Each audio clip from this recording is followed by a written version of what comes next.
everyone. Welcome back to the L.A.M.E Book Club podcast. My name is Melissa. I'm Ellie. And we're back with another installment of Hot Goss with Unpopular Sauce. I switched it up a You little didn't today. really... No, I don't like it. You didn't really in the sing end, it. But mostly factual Oh my gosh. words. Speaking of vibrato, just really fast. I'm Yeah. really starting this episode off strong with a tangent, but my 4-year-old has been listening to the Wicked soundtrack with me since the movie came out, and she's obsessed. But I think that is what has inspired her to try and sing with vibrato. And I have this video. My husband and I were laughing so hard. She was just sitting at the table making up a song, but she was like, and me. Like, it was the funniest thing. So cute. That I've ever. It was equally cute and hilarious at the same time. And you talking about adding a little vibrato just reminded me of that. And I just felt like everyone needed to hear it. So. I love that. Oh my gosh, I love that. Okay, well, back to this. Before we jump into the episode, join our Patreon. If you are not a member, guys, we have so many fun things happening over there. In addition to the Hot Goss episodes you get on Monday over on Patreon, we are going through Caraval. We are now going through Legendary. Tonight, it would have already happened at this point when this episode comes out, but we are doing our first ever live book club meeting where we get to meet the members of our love tier and talk about Caraval and do essentially what is a book club. And then with that, we have our Patreon shout-outs. So thank you for joining to Caitlin, Riley, and Yeti. So glad you guys are here. Yes, and don't forget to like and subscribe and follow on all the platforms. We're on YouTube, Instagram, sometimes TikTok. It's at L.A.M.E Book Club Pod on everything. So it really means a lot. And leave us a review on Apple Podcasts if you can. We'll take Spotify too. You just can't leave written ones. Yeah. But you can leave a written one on. Why can I not say that? Goodness gracious. I know. On Apple Podcasts. So thank you again just also for being here. And we are super excited to jump into the episode today. We are going to be talking about BookTok / Bookstagram. And if it's the hero or the villain, which really going to be calling ourselves out here on a lot of stuff too. Yeah, I have a bit on that. But before we do, one last thing. Happy New Year, everyone. Yes. We are about to jump into 2025 and we're so excited. We have a lot of fun things lined up for 2025, including going over the highly anticipated Onyx Storm book, which comes out, what is it, January 25th? 21st, 2025. 21st. Melissa's taking PTO. I have PTO planned. Not, but I am planning on reading as fast as I can. Once we are done, we will be ready to talk about it. And then, of course, we're waiting for Sarah's next move. We are eyes on at all times. Sorry, I don't mean to cut you off. I literally have Google alerts set up. Yeah. So that as soon as something is announced, I will get emails about it. I love that. We are deep diving Crescent City next year, and we're not talking like just going over the chapters and what did you guys think. We are talking lore. We're talking theories. We're pulling from Reddit. We're pulling from Instagram. We are pulling everything we can to figure out what is House of Many Waters / the next Agatar / if Throne of Glass is opening back up, all of that into one. And then possibly a From Blood and Ash deep dive as well with the new book coming out. So there's going to be theories, there's going to be lore, and of course we are giving you all the hot goss from the book world in 2025. Yes. So we're very excited. All that. Yes, and before we do, we also like to keep things personal and fun and entertaining on here, as well as book heavy, obviously. But we both have some interesting and fun stories of things that happened to us this week. And we just want to share them. So, Ellie, why don't you start by telling us about... kick it off? Yeah, with your dog and what happened. This one's not so much my story, but Grant's, and I will do my best to tell it. But I was at work, and I get a call from him, and he was like, Ellie, we almost lost a pivotal member of our family. And I was like, what are you talking about? My dog, he's a half Old English sheepdog, half poodle. I am part of the doodle world. I'm sorry. But don't be sorry. Was like, Mulligan almost died. And I'm like, what are you? Why? How? Grant says he's just standing there. And then he just kind of like is hunched a little, but then like walking on his tiptoes, just kind of like really weird behavior. And so Grant, he was on a phone call with his boss. He tells his boss, hold on for a second, goes over to Mulligan and is like, are you okay? And he puts his ear up to Mulligan's nose and mouth, and Mulligan is not breathing. he's just like not breathing. And so Grant opens his mouth to see if there's an obstruction in his throat, and Mulligan's tongue is pulled back. And so he pulls his tongue forward, and he's kind of making like a weird movement. And he's like, oh my gosh, he's choking. He's choking. What do I do? So the man goes to YouTube in these pivotal moments of life-saving time. He goes to YouTube and types in dog Heimlich, and the YouTube video that pulls up has 2 ads before the whole thing starts. And then as Grant so delicately puts it, you know, when you go onto a recipe about like biscuits and gravy and it's like, I remember the first time I had biscuits and gravy. Yes. I was 4 years old in 1938. And it like long story before you can jump to the recipe. He's like, that's what happened. This lady was like, you know, it's really important to always know the Heimlich before. And he's like, skip.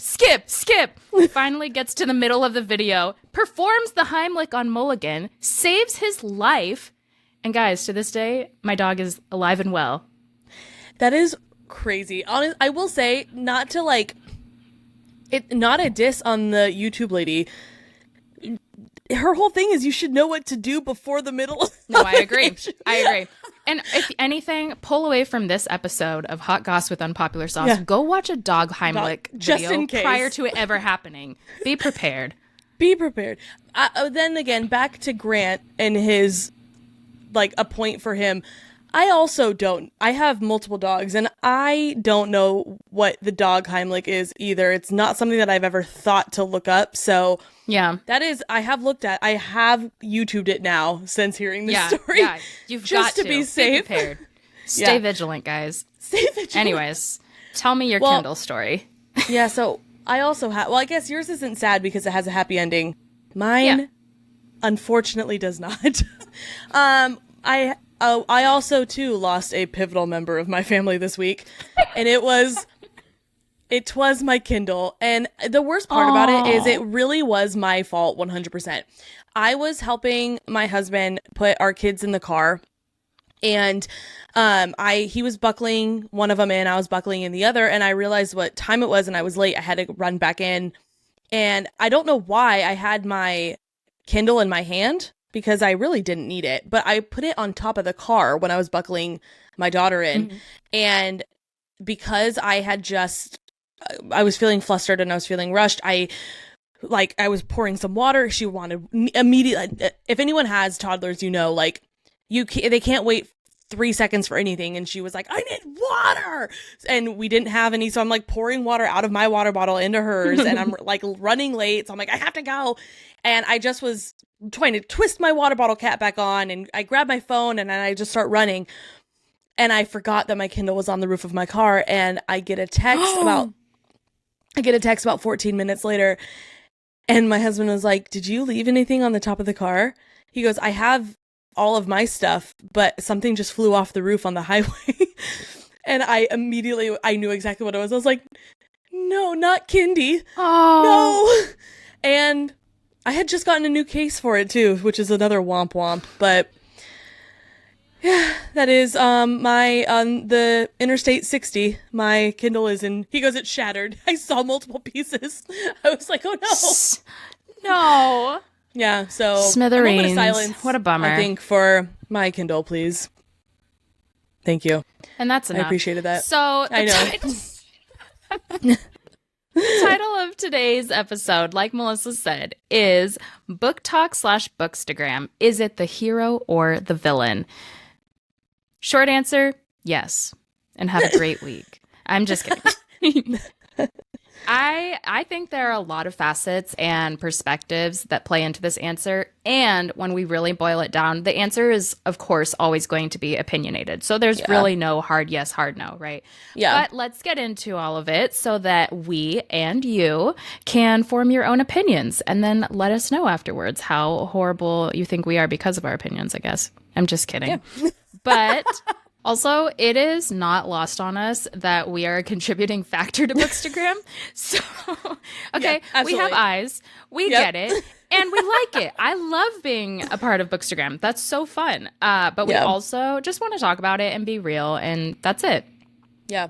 So just in case you don't know, what BookTok or Bookstagram really is. Like, to simplify it, it's a little space on the internet, specifically Instagram and TikTok, as the names imply, where users post book recommendations, they post reviews, and their reactions to certain books. So what I just described for you guys is our entire podcast platform and our Instagram. And it all sounds great. The problem? Am I the problem? And it all sounds great and lighthearted and fun. So how could that possibly cause harm to the real world, Ellie? It's the best. I know, it is. It truly is the best. Honestly, it really is such a large part of our lives. It didn't used to be prior to the podcast, but now it is, and we love it. Like, truly. Yeah. I love it. I think it's so fun to have this community. But it is a good question to ask, what harm could it possibly cause? And we need to take a page out of the old Jim Halpert's book and look at the pros and cons. What does Michael say? Yes. Like, con, you open your pants and you find a calculator down there. I don't know The Office as well as you. That was lost on me. So sorry. That's a deep cut reference if you're an Office fan. For all intents and purposes, moving forward, we're just going to refer to the whole of social media's book community as BookTok. So we're not BookTok/Bookstagram constantly. Yeah. So it feels like BookTok has taken over the literary industry. On one hand, this is so great, because if you're a romance reader in any capacity, be it a beach read, a romantasy, a spicy romance, a historical romance, etc., you have probably found yourself influenced by a recommendation from a popular reader on social media. The pro? This can lead to an awesome recommendation on social media from someone who has already read the book. And I think all of us can say that we've benefited from it too. Like, I know I have personally. 90% of the books that are on my TBR are on there because someone else recommended them. So, like, it is, like Ellie said, like, it's really a great thing, and it really is something that can help a lot of people. Again, not that you can't just, like, find a book and read it, but it is always better, even if you don't necessarily know the person who's recommending it. Right. It's always more intriguing to read a book when you hear someone say positive things about it versus being like, oh, I like the cover, let's just see how this goes. Like, it always is gonna hit a little bit different. I think that it is so helpful when I have a friend come and tell me, like, this is kind of what the book is about, but I just won't tell you the ending. But at least I get, like, a snippet of, like, this is what the whole thing is. Like, even more so than reading the back of the book, especially if someone comes at it with, like, passion of, I loved this, you're gonna love it. It makes me want to read it all the more. So it really is helpful to get that recommendation with the fire behind it, rather than just reading the back of the book thinking, I could like this. So. Yeah. Well, and if you're also like moi, I don't like reading, and we've talked about this on a previous episode. I don't like reading the back of books. I don't know why. Yeah. I like to go into it totally blind. And I think we actually did figure out why. I kind of deduced that, like, I want to form 100% my own opinion. And even if, like, I understand that it's not giving any opinions on the back, it's just giving, like, a general direction of the story.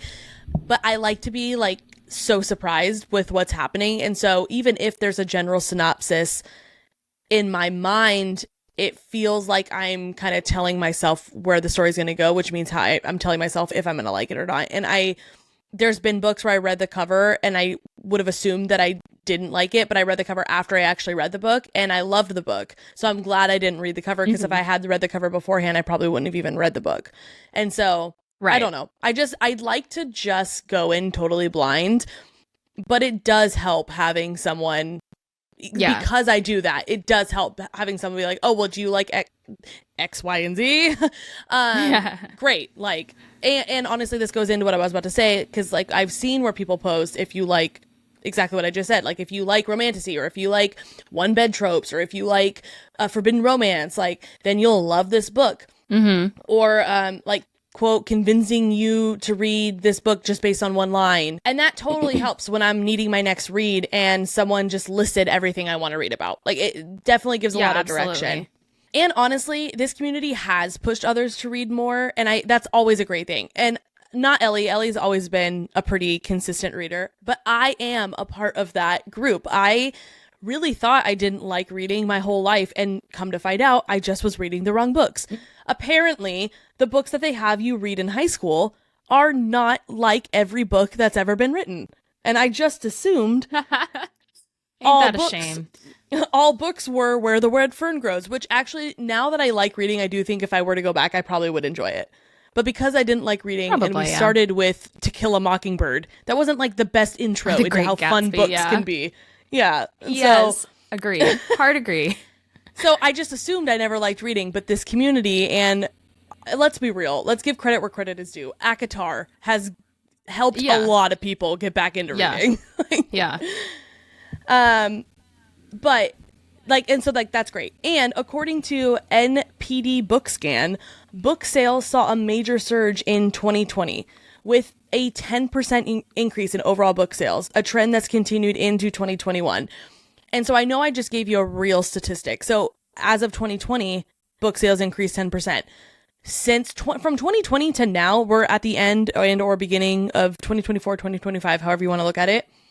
I would go so far as to say that since 2020, book reading has increased 8 million %.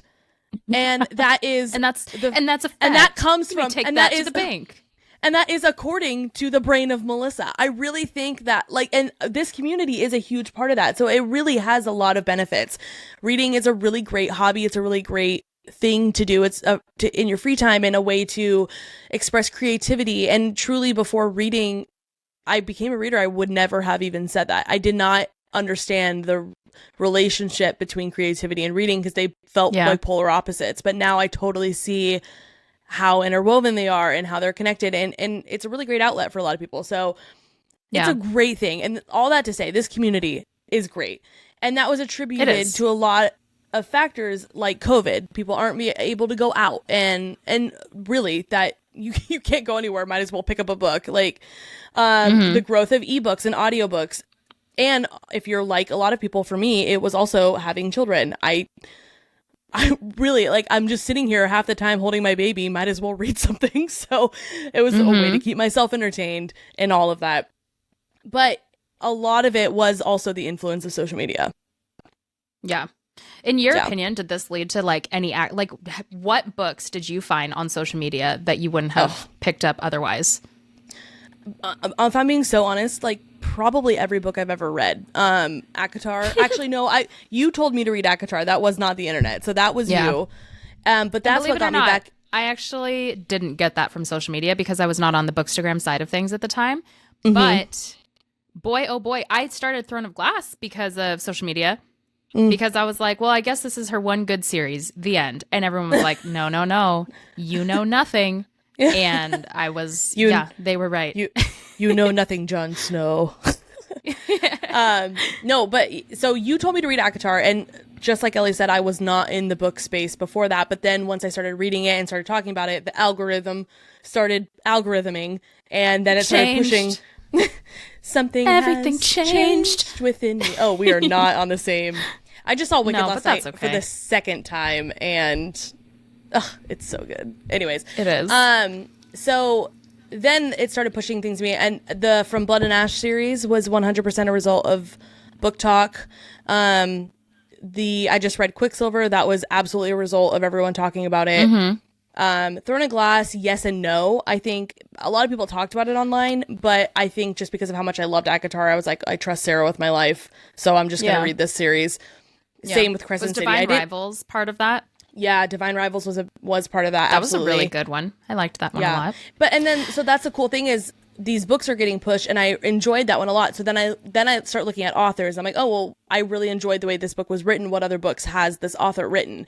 And that's helped, and that's just perpetuated the growth of, I think, recommendations as well, because I would imagine a lot of people do that, and then they're like, oh well, I think that's why Throne of Glass is so popular. Everyone read ACOTAR, so they're like, well, let me read Sarah's other books. Right. This one's also so good. And there again with the Jim Halpert thing, there are pros and cons to that too, but we'll get into that. So let's talk about the con of BookTok so far.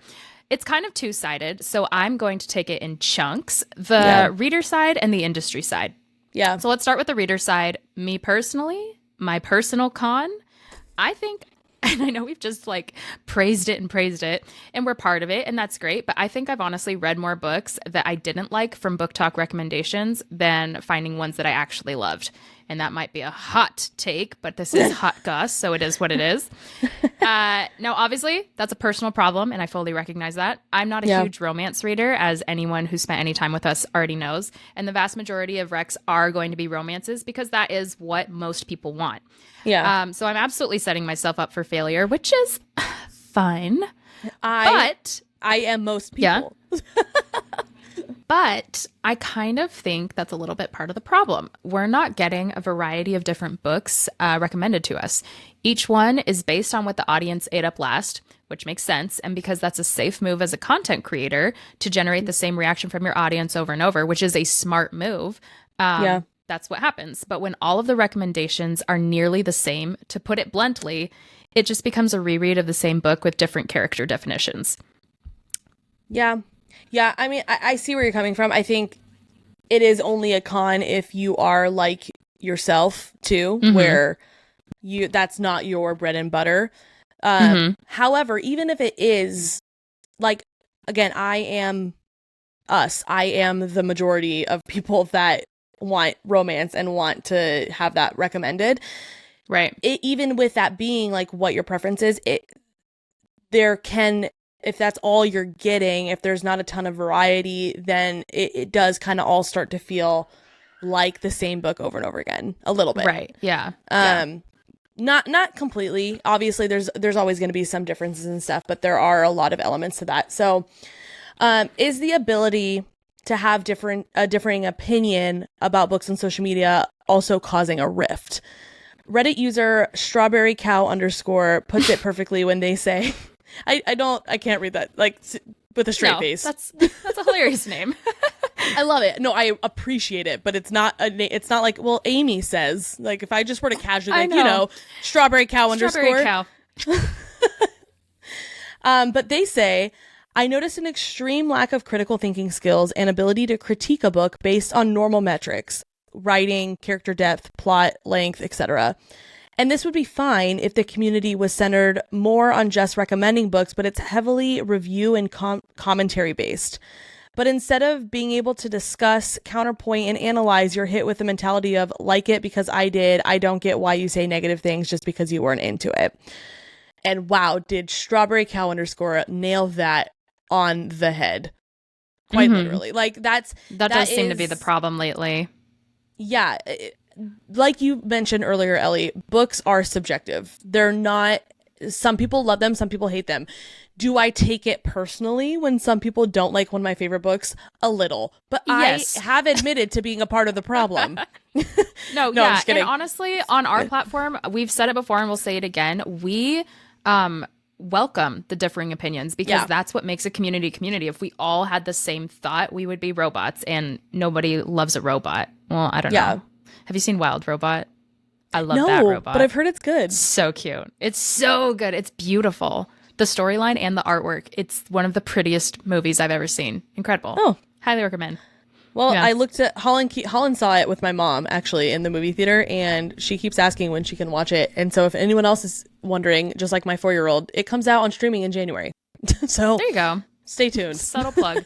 Anyways, we love differing opinions because that's what makes us human and gives us different books in the world. If we all like the same thing, then it would just be one after the other of the same exact thing.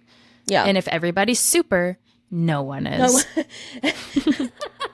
And there's your Disney reference for this episode. Uh-huh. No, it really, like, it is. And that, while I completely understand feeling somehow personally offended by someone not liking a book, even though you are not the author, because I'm truly not calling it out. That is me. I do get it. I think we also need to remember that these are personal opinions. There's nothing factual about our review of a book. Like, it's just how we felt and how how much we enjoyed it as an individual based on our worldview and our past experiences and our understanding of things. Someone else isn't stuff. The scientific calculations of things and stuff. So not everyone is going to feel the same way, and that's okay, as long as both parties are open-minded and understanding that there's going to be reasons that people didn't like it. And the reason someone didn't like it might be the reason you loved it. And that is okay. It is not the end of the world. It's the end of the book world, but it's not the end of the real world. I'm just kidding. Perhaps the bigger con here is what happens when the industry is being directed by the BookTok community. Yeah.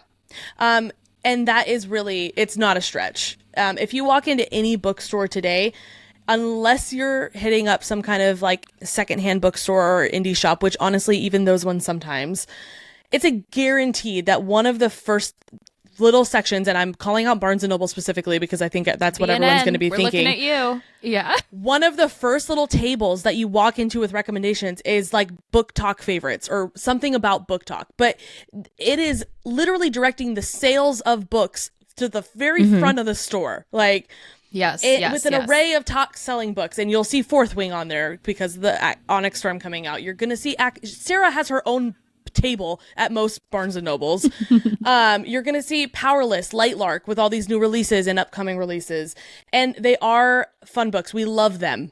We do. Some of us love some of them. And that is okay. And that's okay. But are we seeing ideas being regurgitated too often, Ellie? I personally think, like anything big C's see that they can make money with, they're going to make money with it, right? So it's the free world. It's our economy. This is just how it goes. Remember when hair bows weren't a thing except for young children? And now, because they're trending, you'll find them in literally any store ever because it's a trend and we love it.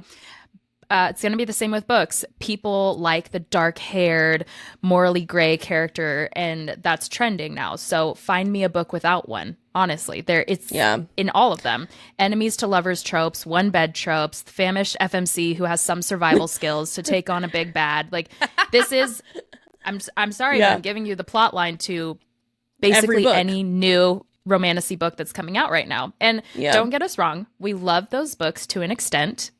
And we love anything that's well done, no matter how many times it's been done. I want to preference that as well. Yeah. Yes.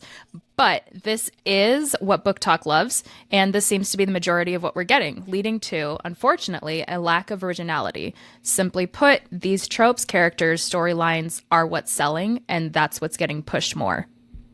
And I will say, this is a thing no matter what. Like, this is going to happen whether BookTok and the book community online was like big or not. Big C companies are going to see what's selling and they're going to influence authors to write more of it. And or like, honestly, even an author's going to see a book did really well, I should write something similar. Like that's going to happen. But it's what we're talking about is like how much BookTok has perpetuated that, because back in the 90s, Lord of the Rings was such a big thing. So elves, and that's what you were getting in all the books, the elf people and trolls and stuff. And then when Game of Thrones got bigger, whatever, dragons were and everything. And we're seeing a comeback of dragons a little bit now as well with some books. And it's gonna happen, but it's the commercialism of how quickly these books are. And actually, this wasn't in the notes. And how it actually is. I am so on it, you guys, with what we are about to say. I was going to say this at a different time. I'm just going to do it now. Let's talk about the impact that we're seeing in our physical books. With highly anticipated due dates, is the pressure on not only the author, but also the editor, like way too high now? In recently released books, we've seen a lot more, I would say, issues with grammatical errors, printing errors, low quality book bindings, and just things of that nature. On the author's end, is there more pressure being put on authors from the BookTok community? Are we seeing rough work being put in just to meet a deadline because everyone's so excited about this book? In one case, there have been rumors of a full rewrite on a limited amount of time to meet readers' expectations. In this particular situation, produced House of Flame and Shadow, and we all know how we feel about that book. And while we don't know if that's true or not, like based on her previous works, I would imagine that that's probably true. It did not feel very real to SJM and her quality of writing that she can normally do. So Like, is right. it, honestly, too, recently I saw Rebecca Yarros post something on her Instagram story. She screenshotted or reposted something that someone else had tagged her in, and it was a screenshot of Goodreads, and it had the Empyrean series, and it had obviously Fourth Wing Iron Flame. It had Onyx Storm with the cover and the release date, because that's been confirmed. But then it had book 4 already listed on there with a release date. And she was like, I am going to cut this one right now. Like, I haven't even started writing this book, so there's no way this book has a release date yet. She's like, if I'm being so honest with you, I have another book I have to write before I write book 4. And she goes, I have worked myself into the ground these last 2.5 years, and I have finally starting to create a methodical writing process that doesn't like kill me, and produce the best results in the process. So like, please don't put pressure on me to finish this, because I want to give you a book that's worth reading. And that really is the best story. What we're trying to say. Good for her. But like, that's also like, like that's what we're trying to say here. Like, is the pressure too much? Like, obviously there needs to be some pressure. Like, we don't want to eliminate it completely. There has to be deadlines. There has to be things that are, and we all are very excited about books. And I am going to be the first to admit that I was one of the people probably pressuring her too much when it came to this series, just because I love it so much. But we all, as readers, need to have a little bit more self-awareness, I think, when it comes to talking about this, because there's a fine line between being excited about it and talking theories and being pushy and being like, we need answers now. And I ride that line far too often. I'm admitting it. But when we do that, that's when we get these books that everyone's complaining about, like House of Flame and Shadow, or fake book releases on Goodreads, because people just need something to talk about. Like, it's not healthy, really, in the end of the day, for the authors, for editors, or for us as the book community. In 2021, books that went viral on BookTok saw an average increase of 200% in sales, which is insane, truly. Yeah, it's crazy. For example, The Song of Achilles by Madeline Miller was published in 2011, became a bestseller in 2021 after gaining traction on TikTok, and now sales have jumped over 600%. Like, and so again, like, this is a really wonderful thing, but when it comes to pressure and like expectations, then are we putting too much on the industry? Right. Yeah, well, that's a really good question. But in some cases, BookTok has not only influenced the next book to buy, but pushed publication and created big authors, big names. Because of BookTok and Bookstagram, authors like someone like Lauren Roberts made their climb to the top of the charts with her debut Powerless series. It wasn't like she had so many books that had come out before and then everyone loved them, and this is a huge one. She got popular from Instagram and TikTok because of the promotion and her audience and her content creation, and that's awesome. But it causes you to wonder, like, was that not necessarily was that deserved, but was that deserved, I guess. Well, and depending on I just want to like, sorry, I don't mean to cut you off. I just really want to jump in here too.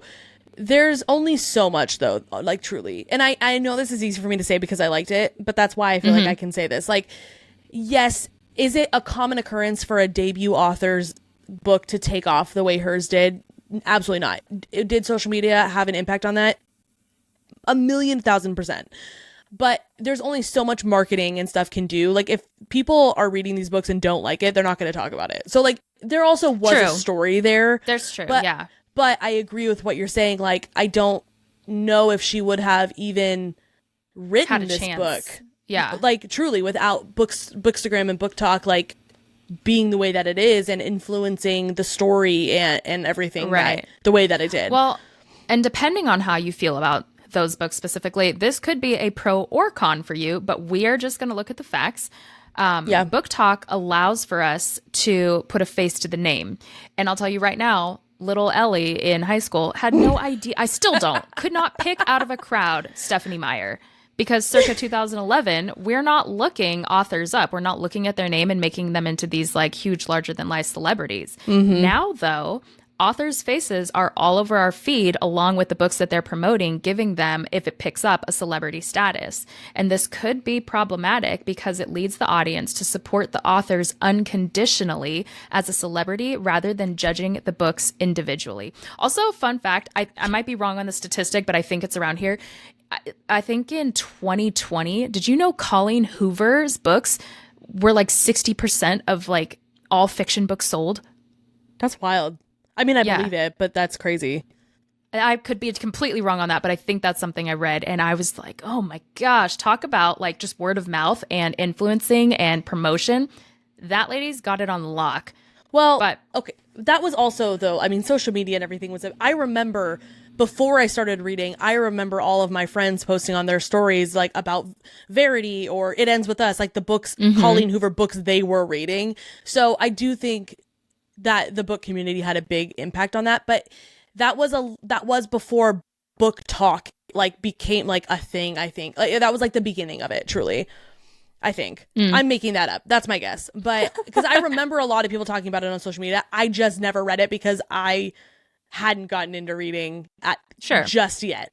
I was like a year behind with that, but I will say though.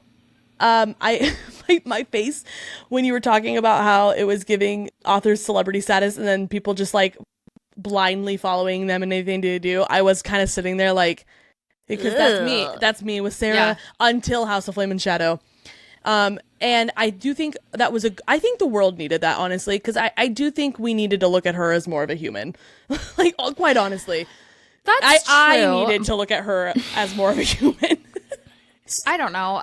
The next part, I'm just going to take it over. Depending on how you look at it, it's easy to support a good author like Sarah. I wrote this with Sarah in mind because they produce good work. And out of like, what, has she written 15 books now? One is a flop. You know, that's ultimately just kind of hitting a speed bump. However, it's very concerning that because of the trend of like Bookstagram and BookTok, is this one a flop because of the push that we as a community gave her of give it to us now, we want it now.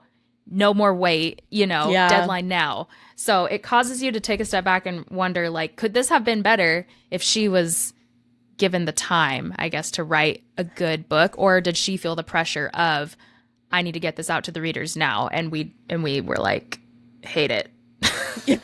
Hey, remember that book that we demanded? It sucked. Yeah. But that was a big reaction to the book, and gosh, you guys, I am just really putting myself out there for the entire internet because I am the problem. I am absolutely a part of the group of people that was like, give me more, give it to me now. I need books. And then I was also a part of the group that was like, don't give me that, take it back, rewrite like that. And it's so true. I'm one of those. Complain when it's not happening, complain when it's happening. And honestly, are we going to stop tagging Sarah and being like, give us ACOTAR now? No, probably not. But that's just good and fun and games. And that's, It's all fun and games until it's not. Until it's not. Yeah. And we need to find that line. I do think, I would like to believe that Sarah can see the humor in when people are being like, hey, so when's that next book coming versus like the feral foaming at the mouth version of myself that I sometimes am when I'm like, give me the book. But I also think that we as a community, and again, you guys, I am 100% talking to myself and you guys are just listening at this point. I am not calling any individual out other than Melissa right now. I do think we could all use a little dose of self-awareness here and there and just being like, I'm just excited for this book and not being like, Sarah, give it to me. I need it right now.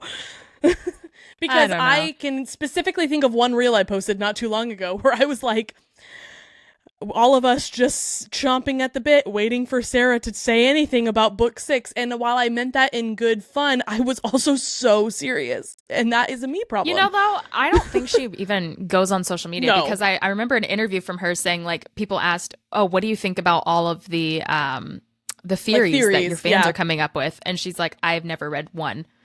So, okay, props to her because she's just on her own time, which is awesome. And I really, really liked what you said about Rebecca saying, stop pushing me. this took so much. I haven't even started the next one, and I have just found a way to get this done without writing myself into the ground. I really like that. I like a boundary. Yeah. I appreciate a boundary. But don't we all?